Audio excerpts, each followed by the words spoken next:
And we're talking here, this is the most important thing, because what we're talking about is how to effectively grow your church. And I want to talk to you today about how you can turn your church around in the next 90 days. Now, do I mean it's going to be perfect? No. But you can start to see dramatic progress in your church if you'll follow this plan that I'm about to lay out before you. Are you guys ready to take action? Come on. Can I get an amen? Amen. And so let's talk about what it's going to take. I want to talk about making your March, your May, and your April. This conference comes at the perfect time. This can be the best spring you've ever had. But it's all about what we talked about earlier, taking the action, having the courage, deciding that you are self-directed like Jesus, that you are going to follow his plan. And you don't have to do everything. What I've come up with is a very simple plan of 10 steps every month. 10 steps that you can take, that you could do, that would help your church dramatically. And if you do these are things that I've done, and I'm continuing to do, that I've noticed a dramatic improvement in my church. Now, if you're an existing church with entrenched problems, you're just going to have to be prepared for more. You're going to have to be tougher. Simple as that. You just got to be tough. You got to be immovable. You have to be resolute, like I talked about. But here's where it starts. Number one, make a list of the top 5 most open people coming to your church, men or women. Okay, go ahead and write that out right now. Pull out a sheet of paper. Or use it right there on the sheet of paper you got right there, right? Who's coming to church right now who could study the Bible with you right now? Write out their names. While you're doing that, I'm going to share a story with you. At the end of December, I'm like, gosh, how about a baptism once in a while? God, that'd be nice. I mean, just like, where's all the fruit around here? I was talking about that plateau, and I'm like, we need some souls saved. This is really hurting our church. We're not seeing enough baptisms. And so I'm looking around, but there were no studies. I mean, I don't know why it was. Last fall, we just couldn't seem to buy a study, and things just were not happening. And so I looked around, and there's this one guy, older man, 75 years old. He's Hispanic, doesn't speak English even. And his daughter is in the church. But it turned out he was the very first Bible study we had when we first moved to Tucson back in June of 2012. And he'd been coming to church every week. And I'd asked the brothers to get in there with him from time to time. And they're like, I don't know, bro. He's one of those guys. Comes to church, doesn't seem to be that open. You ever run into those guys? Long timers. But after a while, they become invisible because people write them off. So I'm like, well, he's breathing and comes to church. I'll have to go talk to him. I mean, he's best I got right now. This is like December 15th. So I go up to him and I say, Mr. Concepcion, he's an older man, so I say, Mr. Flores, would you mind if we got together and studied the Bible? He said, sure, I'd love to do that. So I got with him and I said, I just was like desperate. And so I said, would you like to become a Christian and get baptized? He goes, yeah, that'd be great. I mean, it just got right to it. I was just like, I said, that sounds good. And I said, well, when would you like to do it? He goes, I'd love to get baptized on the Christmas service. That was coming up in 2 weeks on the 22nd. I'm like, oh, I guess it's maybe a week, okay, from that time. And I go, okay, that'd be great. That'd be perfect. He goes, actually, I have my family coming out, and I'd really like for them to be there, and I'd like to get baptized. I'm like, praise God. He said, well, what that's going to mean, Mr. Flores, is we'll have to get together every single day. He's like, no problem. I'm retired. I can do that. So we started getting together every day. And I got the brothers in it, the previous 2 brothers that I'd asked repeatedly to get in there with, and they just shrugged their shoulders. Got in there with him, and we got with him every single day. Nicest guy in the world. And we just worked with him through translation. And on Christmas Day, we get him ready for, not Christmas Day, but the Christmas service. We get him ready for the baptism, and I say, okay, you ready to get baptized? You want to bring some shorts for the service? He goes, do you mind if I wear jeans? I said, no problem. So he comes in his jeans. Brings his whole family, large Hispanic family, 9 daughters. Whoa. And already, over time, there was one sister in our church, but then 2 others had drifted away. And they were just different churches, different situations. They all came to his baptism. So he got baptized, and they're all fired up. And they were thankful to me that I got in there and helped him, because he was kind of a codger and had resisted their attempts to try to help him become a Christian on a number of occasions.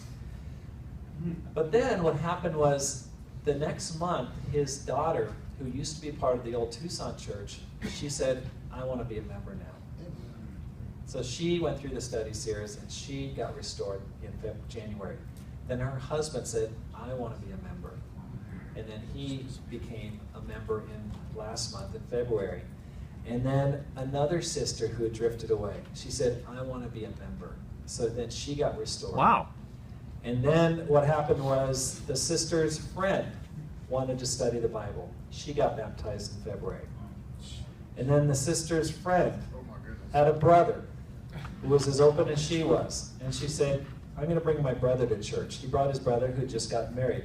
Now we're studying the Bible with them. They both want to get baptized. Wow. It started with a 75-year-old codger who no one thought could even be open, and it just started this whole cavalcade. And so I'm just saying, you probably have someone that you might even be overlooking right now. If you just baptize them, something good might happen.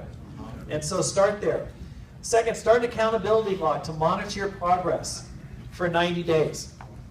What I talked, these sheets in the back, you can copy them or you can customize them. Maybe you don't, the categories they have don't appeal to you. I don't care. Just make it your own and hold yourself accountable. Share your faith in the month of March with 100 people. What does that mean? That means like 3 people a day or 4 people a day.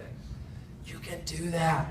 Just even if you shared with every retail clerk you ran into, that'd be almost 100. You can do it. I know you can. Just get out there. Share your faith. Amen. Lead 20 Bible studies. That's 1 a day during the week.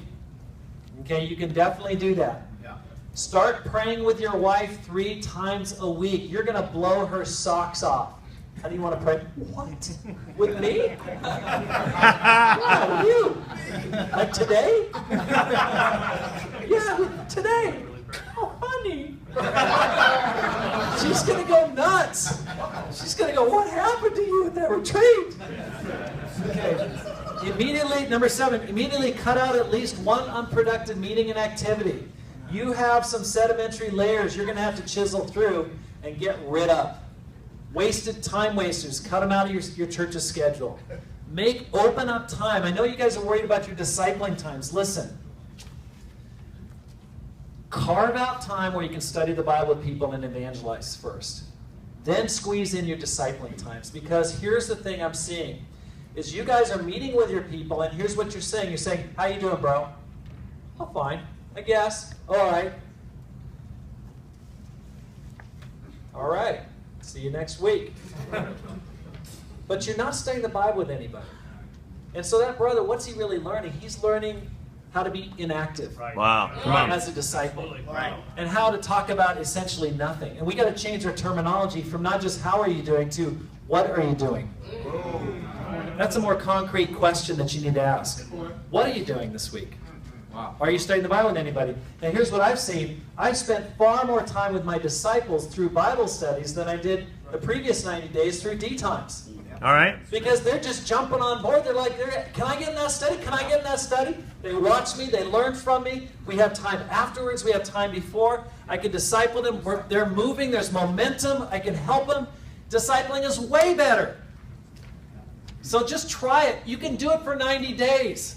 Change your schedule a little bit. Number 8. I'm not saying don't have D times. Okay, don't misread me. I'm just saying make time for what's primary. Come on. Order 5,000 general 3x5 invitations from Steve Monroe. Now, I've given you a little card. This is the guy I use. I am not in any sort of a financial relationship with this guy. I am not. This is the guy I use. I like him. He's cheap. I've never met him personally. I know his dad was a Church of Christ minister or something like that. So he has some sympathy for Church of Christ people, which I like. But he makes my cards. I gave you his information there. You can use your own guy. I don't care. But I just wanted to make it handy for you that you knew immediately I can call this guy and get something. I told him you'd be calling him. Come on. Steve. And also, order 1,000 Easter invitations. We're going to talk about that in a second. And then schedule 1 2-hour Saturday servant evangelism this month. Do that. Put it in your schedule. I don't care if it's you and your best bro and your wife pops out. You get out there. And you share your faith. Even if just 3 people show up, get out there. It's got to start somewhere. Right. Come on. You'll be disappointed that first time. No one's going to show up. It happened with me. It's like, where is everybody? But over time, people get pumped up. They want to show up. We get more and more people out there. We get this old lady, a 74-year-old in our church. She brought out a college student and her friend. They're both studying the Bible. It convicts the marriage. It convicts other people. So just do it and start a trend. And then do a lesson outlining your vision for the church and how you plan on taking it there, and preach it at your midweek this week or this month. If you do these things, it's going to make a huge difference. Now here's what I want us to do. Here's what we're going to do right now to take that first step. We're going to break for 5 minutes, and what I want you to do is I want you to call those 5 people and ask them to study the Bible sometime this week going back. And so what we're going to do is you pull out your phone right now. I'm going to do it too. We're going to set up Bible studies for 5 minutes. Go ahead. Come on. Get out there and share your faith, and get out there and keep track of how you're doing. Spend time on campus. Go out in the neighborhood, door knock, leave door hangers. I mix it up. I do both. I like both. I like just trying different things. I just try to make it fresh for myself. Lead 25 Bible studies. Kick it up to 25. You can do that. You got plenty of time to do it. Get in there and make it happen. And start using communication cards. I love these things. Now, were those passed out on your those things there? Okay, where are they? Show me one here. Okay. This is what I use, and Randy's got a different type, but I like it. What we do is at the beginning, at the service, we welcome people, say, now take out the card that's sitting on your seat. You'll see it right there. Go ahead and fill out your name and your address, and as much as you feel comfortable with. And at the end of the service, when we take our collection, we'll go ahead and pick those up from you. People fill them out. The Christians fill them out. It's awesome. And then at the end of the service, after the sermon, I've customized the responses to the end. So the guy who gets up after the lesson says, thanks for the lesson, Rob. Now you can see here on your seat, let's go ahead and pull those cards back out.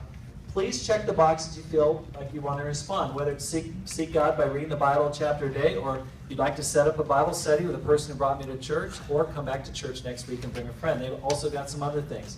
People write the prayer requests and say, and when the collection tray comes along, go ahead and place it in the basket. It's awesome. I get all of those handed to me at the end. I know I get the pulse of the church. It's not overwhelming, because if you're a small church like mine, you're only getting 4 or 5 new visitors a week. Except if it's a big special service. Then you have a team of people help you to write the cards. But I get it. I read it. If they're open, I call them right then and set up a study. But if not, if they just came for the first time and they checked the first time, I write them a card. It's real simple. Hi, Joe. Thanks for coming to church. Please hope you enjoyed yourself. Please come again. Rob. Thanks. And then I'll email them the next day on Tuesday. So I send them a letter, and then they get the card on Wednesday or Thursday, and they get an email on Tuesday. Blows them away. The first campus conversion we had is a woman. When they went in to do the first Bible study with her, they looked up on her poster board in her dorm room, and up on the wall was the card I wrote her. Impacts people. One girl, she's studying the Bible now. She took a picture of it on her phone and sent it to her parents and said, the minister sent this to me. And it is impacting. A handwritten note for the minister blows people away, really encourages people. You can do it. It's a good way to keep in touch with your ministry. Get in the habit of it. Number 4, take your wife out on 3 dates and keep praying together. Not or, and. Okay. Number 5, schedule 2 Saturday servant evangelism events this month. 2, not 1. Do 2. It'll be awesome. It'll get better. More people will show up. Number 6, order and begin the midweek series, Manage Our Money God's Way. Okay? And so I've got that. I'm actually going to do a little giveaway at the very end. I've got some extra copies of that. That's a really great program. And so I would order that. It's not that expensive. And what I did was I subsidized part of it. I think it's $17 a book. I think I had the church pay for $7 of it, and I had people pay $10. Because I want people to participate. So about half our church ordered the book, and I ordered it for them and gave it away to them. It was awesome. It costs, but it pays.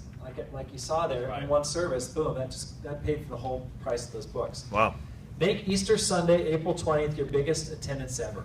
Come on. Do you know what your biggest attendance ever was in your church? If you do, if you don't, man, say, this Easter, guys, we're going to have our best service ever. Most people ever. What it'll do is it'll give people a vision of what your church can be when they see a service they've never seen before.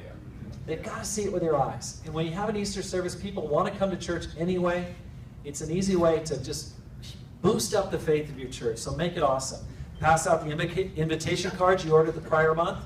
Keep track of the commitments on Wednesday. Say, how are we doing? Let's show of hands how many people we got coming. Put up your fingers. Let's make this the best Easter ever. And then talk about it every church service. Just keep pushing it, pushing it, pushing it. Make it awesome. Number 9, start reading 20 minutes a day from a good book. Get into the reading habit. And number 10, start writing down your goals every single day in the morning before your quiet time. It makes a big difference. Okay, let's talk about Miracle May. So you've been working, you've been sharing your faith more than ever through March, through April. May is going to be a phenomenal month if you do that. It's going to be. We're going to have Miracle March in Tucson. Right now we have 4 women predictions. We've got 8 guys predicted. We've already grown by 7. My goal is to grow to 120, so that means we have to grow by about 15 people these first 3 months. What we're on target to do, we've got the greatest people who are ready to go. But it's taken a lot of work from, just like I shared before Christmas, it's taken a work. Now we're going to see the miracles happen as the harvest is brought in this month. But you can do that in 90 days. Miracle May. Preach your vision the first midweek of the month. Get into that habit. Number 2, share your faith with 200 people this month. Just put the pedal to the metal like Ed talked about, and just don't let off. Is this forever? No, you don't have to do this forever. I'm just saying, try this for 90 days. Because I know some of you go, oh, I don't know if I want to do it. Just try it for 90 days. Come on. See what happens. What do you got to lose? Then 3, lead 30 Bible studies. You'll be fired up. Number 4, schedule and hold 2 servant evangelism Saturdays. Take your wife away for a night. Get her away. Have fun. Just doesn't have to be expensive, but it'll make it fun. Start exercising 3 times a week. Start to incorporate some exercise in there. And then number 7, try to get up at the same time 6 days in a row. Just P90X, yeah. Just see what you can do. Whatever time you set, just say, no matter what time I go to bed, I'm getting up at the same time 6 times. On Monday, you can sleep into noon if you want. I don't care. Number 8, focus on having a clear conscience for 1 month straight.